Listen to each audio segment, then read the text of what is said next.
Hey Sharon, welcome back to my kitchen.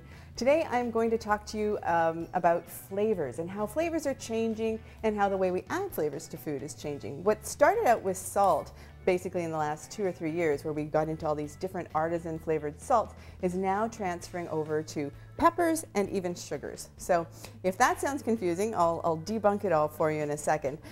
Here I have a collection of peppers. These ones will look familiar, but if you were here, you would smell them. These are smoked tricolor peppercorns. They're amazing for using when you grill or adding to chili or anything where you want a bit of a smoky flavor.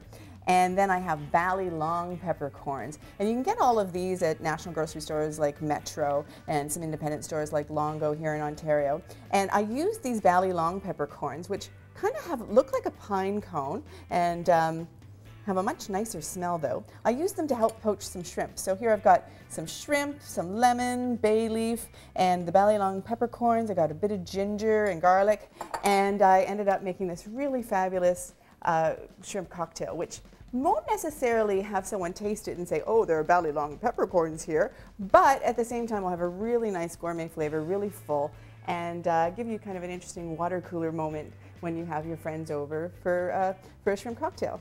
Then thirdly, I have these comet tail peppercorns, and these are the sort of the 3 big peppers that you're going to find out there this year.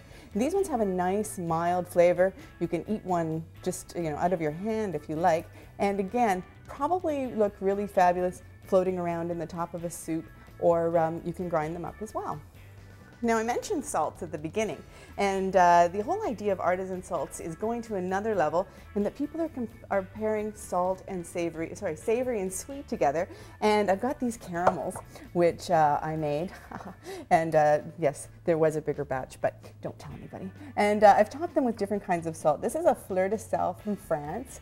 This is a cypress flake sea salt, say that 4 times fast, and this is a Salish smoked salt, which has an amazing, amazing aroma that only I can enjoy right now, but really fabulous. It just has this great barbecuey flavor that goes so well with caramel. And then just a regular, sorry, this was the smoked sea salt, a lightly smoked, and then this is the regular fleur de sel sea salt. So these are some cool ways that you can just take any dessert. If you're serving a sundae with caramel sauce, just put a bit of salt on top and you will be the coolest gourmet at the picnic. Now, if that wasn't enough, we also have these great flavored sugars. Now, if you've been into cookie decorating, you've probably seen lots of sugars that are colored, but they have false colorings added to them and not necessarily flavors. These are all natural. So these are from the Just a Pinch company, and this is a raspberry flavored sugar that we're going to use to make a cookie that looks like this. Then I've got a ginger flavored sugar, an espresso flavored sugar, and a cinnamon sugar, which is awesome in a latte, as well as vanilla sugar, which you can use on almost anything, cinnamon toast, etc., and a lemon sugar. So all you have to do, take your favorite cookie dough.